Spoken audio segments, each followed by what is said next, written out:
Hello and welcome to Sarat Chandra IAS Academy, where your dreams are our vision. This is Yatharth here. Today we'll be having an important lecture about how to utilize the newspaper correctly for our prelims and mains as well. What we see often in the newspaper, there are various headings and news. So sometimes we reject the news completely just because it does not fit into a certain frame. Let's say it's political, alright, or it's non-eventful, it's uneventful. It does not lead to any change in the state of the world or our nation.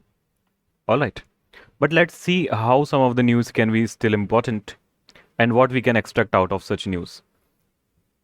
So I have provided various headings here. We'll be seeing these news only from a newspaper. Alright, so bring us to power to end Naxal menace. This is let's say political news here and a future promise. But the important portion here is the Naxal menace. We should know the static and current dynamics of it. So eventually we'll see news one by one.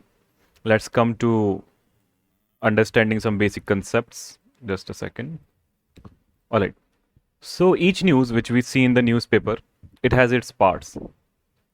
Alright. And parts are both useful as well as of no utility to us or unuseful. So each news has parts such as the past of the news, such as where the origin of the news is. There is a present, which the news is talking about, or the current dynamics of the news.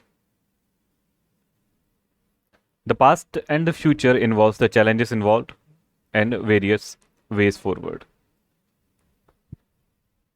Okay, without challenges involved, we cannot come to the present of the news. And without the ways forward, we cannot describe a future of the news. More parts such as some are UPSC utilizable or important for the UPSC view. And there are some parts which are of no importance towards the UPSC view. So we need to dissect a news into its parts and choose the parts where we can extract some origin from it or challenges involved from it. We can in very short see what is the present of the news, present utility. We can figure out what is a way forward and what is useful for UPSC. We can eliminate this non-UPSC part. Alright, so let's take an example to begin with. So bring BJP to power in Chhattisgarh to end Naxal menace. Sheikh Shah in Bastar. So Amit Shah. So this is not of use for us. What's use for us is Chhattisgarh to end Naxal menace in Bastar. So we need to have a map in our minds that where is Chhattisgarh located. As soon as we see the news, we must have a map in our mind that where is Chhattisgarh located and where is Bastar located in the Chhattisgarh, and why this Bastar area is so popular for the or infamous for the Naxal menace. Alright, so Chhattisgarh, here we see it surrounded by various different states from Uttar Pradesh, Madhya Pradesh, here is Maharashtra, Telangana, Odisha and Jharkhand. So it has many states surrounding or bordering it. Alright, and that means a quick escape from the borders can be made towards various different states, especially the southern states bordering it, because this area, it's completely forest area and surrounded by very difficult terrain of the Eastern Ghats. Alright, questions keep coming from this area. In 2023 also a question came about the Eastern Ghats, so please read about this area. Specifically when we see the Bastar region, this is the Bastar region located in the south of the Chhattisgarh. We see various different states here such as Maharashtra bordering this area, Andhra Pradesh and then Odisha as well. Alright, so this is why this area is hard to contain via police force or special forces, and Naxal menace continues there. Alright, so the political end of this news is not important to us. The geography is important. Let us also see the origin of the Naxalism in a very short manner. So who are Naxalites? They are communities supported of the Maoist political sentiment and ideology. And Maoist is who? Mao Zedong. We started philosophy in the China, in the Chinese region. Alright, so their influence zone known as the Red Corridor has been steadily declining in the geographical coverage. So why it has been declining? Let's say education, because of the tribal participation, because of government outreach, and there are various different things. In 2021, it was confined to 25 most affected locations. accounting for 85% of the left-wing extremism violence and 70 total affected districts. Alright, armed wings called the People Liberation Guerrilla Army PLGA with an estimate to 6,500, 9,500 cadres in 2002. So this was a cadre of the, let's say, Maoist or Naxalites. Alright, so why the name Naxalism come from? Okay, where it has come from? So originated after the 1967 Naxalbari uprising in the split of the Communist Party of India, leading to the creation of Communist Party of India. So this Naxalbari is in West Bengal. So this is from where they originated. This is the red corridor which we are talking about, which displays the locations of the area. This is Madhya Pradesh. Alright, Chhattisgarh. This is the Bastar region of the Chhattisgarh. And this is in Odisha and Andhra Pradesh. So this region is little hard to contain because of the geographical terrain. Alright, you must have heard about the Veerappan also. He was a smuggler and murderer of Tamil Nadu region. Alright, so it was also very hard to contain him because of the geographical terrain. Okay, let's move to further. So this map must be remembered. So this was Naxal affected districts in 2007, and the red corridor was completely spread in the eastern side, starting from the West Bengal till the eastern Ghats and some sort of Karnataka as well. Alright, it has shown a steady decline since then. Come to 2018, the most affected districts are in Chhattisgarh. Alright, Bastar, Sukma, those areas.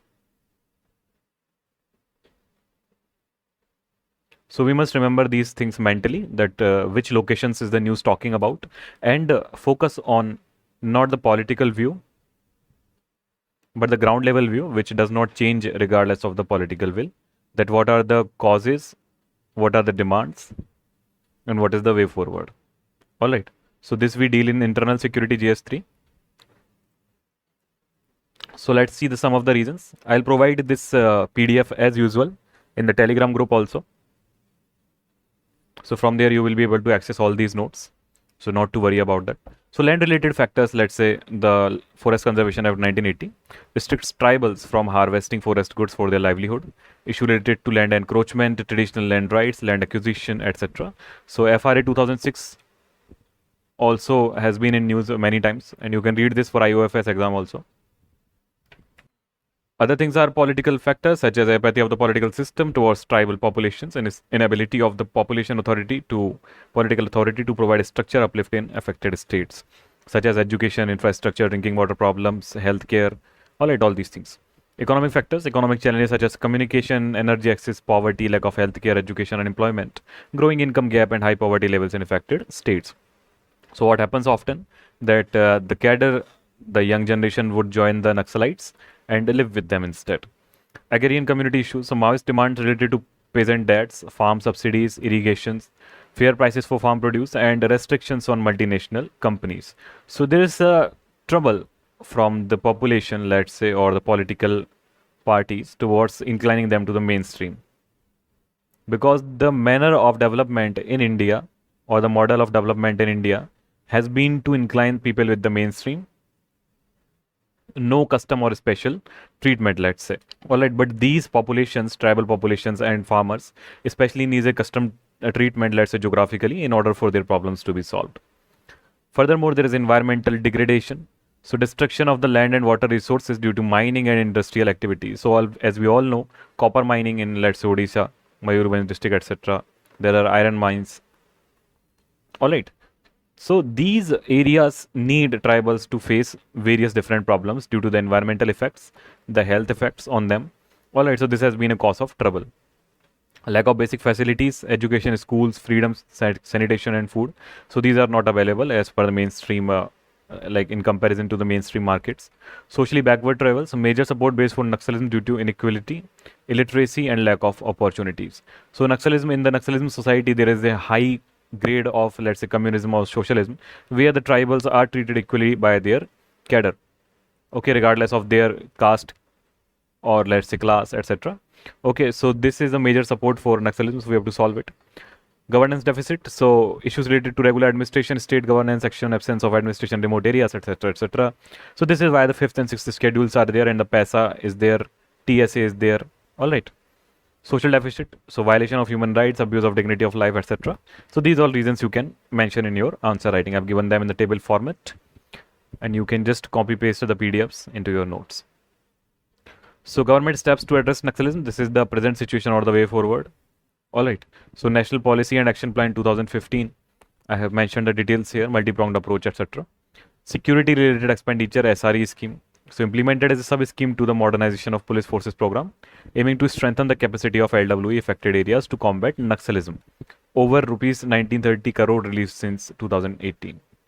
A special central assistant SCA scheme in the LWE affected districts. So it's focused on filling critical gaps in public infrastructure and services in emergent areas. 3,000 crore have been spent from 2017-18. There are more schemes such as Samadhan, a comprehensive policy tool. All right. Operation Green Hunt. This is also an Naxalism affected area security hunt. Then there is road connectivity projects for LWE, that is RCP-LWE. All right, it constructs the roads and bridges, and many bridges have been completed. There is aspirational district program. All right. So this is also one of the important programs that has been going on in the current present as well. And I have mentioned this in earlier lectures also, aspirational district programs. All right. This is also one of the districts in Uttar Pradesh was also where the first 5G center was located, launched. Okay, let's say proposed steps and way forward. So promoting cooperative federalism. All right. Eliminating alienation of tribal. This is very important. Effective implementation of forest rights. Again, very important. Financial empowerment, leveraging the use of technology. All right, let's say we can use use of drones, use of AI, use of the chipping systems or the geostatistics systems. Opening channels for political dialogues between the LWE leaders, political leaders, and the mainstream political leaders, and learning from best practices among the other states. Okay, Naxalism has been eliminated from various different states, so we can follow our own model as well. So this is what we could have taken from this news, even if we eliminate the political view completely. Okay, let's say the second thing, Modi reiterates supports for Palestinian statehood. Reiterates means repeats, simple, nothing else, just unusual word. Coming down to the question here, that what we should see here. So Palestinian statehood. So we need to figure out what is Palestine. So I've already made a detailed lecture on YouTube, our channel on this. You can watch that instead. Just with the mapping portion, we'll go here, because that's what's important, and we need to keep seeing again and again and again. So this is Gaza Strip. It is directly in contact with the Egypt Sinai Peninsula. It was occupied by Israel and then freed, and it is now under Egypt. So this is Egypt. This is Negev Desert. All right. This is the Dead Sea. This is the Galilee Sea. We'll see there, Sea of Galilee. This is Mount Meron and Golan Heights, which was captured from Syria. Here is Syria. The capital is Damascus. It is in constant conflict. Here, this Jordan here. All right. And there's East Jerusalem. So this is also Palestinian territory. So Palestinian territories are scattered in the West Bank and the Gaza Strip, basically. So it's asking for the, let's say Modi is supporting the Palestinian statehood as well. But it does not support the aggression of Hamas, which is in power in the Palestinian territories since 2007. So these are various different, let's say IR. We don't need to go deep inside, like why is this, why is that. We just need to keep a view on the mapping. Mapping portion is very important. Please remember the Al-Aqsa Mosque is in Jerusalem. Just a second. So Al-Aqsa Mosque is in Jerusalem. And there are various different things you can read. Okay, we'll see this portion here also in map, that which straits are here. Where is the Red Sea? Where is the Strait of Tiran later? Okay, so Israel is sharing a very long border with the Egypt here in the Sinai Peninsula. Okay, what else we can see from this same mapping is another different things, such as this is the Dead Sea. It was not mentioned in the last map. Please remember this, that Dead Sea is located between which two countries? They are Jordan and Israel. So this can be asked as a question, and you may not be able to remember it. This is Sea of Galilee. It is located between the Israel and Syria. Okay, and there are various different cities: Hafia, Afla, West Bank, Jerusalem. Tel Aviv, it's the capital of Israel. The capital city of Israel. So don't forget this. This is Gaza Strip. This is a small area where the Palestinians live. And this is again Egypt, which has a very long border with Israel. This is the port of Iliad and the town of Iliad, where the Israel is connected to the Red Sea. Okay, let's go further quickly. Okay, here is the important mapping portion that I was talking about. So when we go towards the port of Iliad, there is the, which Gulf is this? Strait of Tiran. All right, this is Shams al Sheikh. What happened in the Shams al Sheikh, Egypt? The COP27 happened in the Shams al Sheikh, Egypt. All right, this is the port of Egypt. Furthermore, there is this Suez Canal. Here we can see going towards the Mediterranean Sea, and this is the Red Sea also again. Here we already seen it's the Dead Sea between the Jordan and Egypt and Sea of Galilee. Okay, let's move forward quickly. Just keep seeing the mapping again and again. Every portion that comes into news, keep seeing the mapping. Okay, why are earthquakes so frequent in Afghanistan? So Afghanistan was in talks in 2021-22 because of the upheaval of the Al-Qaeda. But now it's not much in the news. The question already came from Afghanistan. Okay, so let's see the important portions. In the mapping again, whenever you hear about a country, if you are not sure about the mapping, just revise the mapping. Okay, so Afghanistan is connected to Iran from this side. It's a landlocked country. There's no border to see. It's located, largest border is with Pakistan this side. Okay, a small gap is here connected to China, where the Uyghur Muslims problem is very rampart, let's say. Okay, this area of India is connected to Afghanistan as well. Okay, but it's currently occupied by the POK. It's Pakistan occupied Kashmir. Furthermore, we can go to Central Asia. There are Kazakhstan, Uzbekistan, Turkmenistan, Tajikistan, and Kyrgyzstan. All right. Okay, and this one, the borders are with Turkmenistan. The borders is with Uzbekistan, Tajikistan also. Okay, so moving further, we have already seen the border areas. Let's see it in little more detail. So the capital city is Kabul. To Afghanistan, Pakistan, Islamabad it is. Okay, we can correct the map here. This is part of India, POK. Okay, so it has India also has some border with Afghanistan on the map. Then it has direct borders with China, Tajikistan. Okay, Uzbekistan here. The capital of Tajikistan is Dushanbe. We have a airport, let's say airstrip in Tajikistan. And then there is Turkmenistan. It has direct borders with Turkmenistan also. This Iran and Pakistan here. But it does not have any borders with any sort of sea, and it's a landlocked country. All right. So just remember that. Let's also see why their earthquakes are so frequent. So recent earthquake in Afghanistan came, including a magnitude of 6.3 on October 15. At the same time, there was an earthquake in the Nepal also, which triggered the Sikkim floods. Similar time, and a multiple earthquake in Herat province. So conflicting death toll numbers from the government with revisions in the figures. Not important for us. History of devastating earthquake in Pakistan, including incident in 2022, 15, 2, and 1998. So it has been a frequent occurrence in the Afghanistan area. Explanation of earthquake anatomy, including tectonic plates, fault line, and seismic waves. Explanation of the earthquake include anatomy involving tectonic plates, fault lines, and seismic waves. So we need to see which fault lines are lying here. All right, so that's one important portion for us. Let's see this. Just a second. So Afghanistan frequent earthquakes are attributed to its location over multiple fault lines. So which fault lines are falling here? Where the Indian and Eurasian tectonic plates meet. Geological complexity in the Hindu Kush mountain range. So now we need to see where is this Hindu Kush mountain range. Question already came in 2023 prelims about various mountain ranges. In single question they gave us almost 7 to 8 options. All right, that this let's say Vindhyachal mountain range is here, and this part is connected to it or not. All right. So they asked us that the Samarkantak range is on confluence of Vindhya and Sahyadri ranges, but it's not there. Can be considered as confluence of Vindhya and Satpura ranges. All right. So we saw this question in detail there. That's why these mountain ranges are important. Okay, Pamir Knot. Where is this Pamir Knot? Why it's called a knot? Why it's called the roof of the world? Okay, so ongoing northward movement of Indian plate, compression, and the formation of faults and fractures can be attributed as a let's say reason. So active fault system in Afghanistan such as the Chaman fault and the main Pamir thrust. So let us see these on the map. So this is the Eurasian plate here. Okay, Persian, Tibet, Burma, orogeny.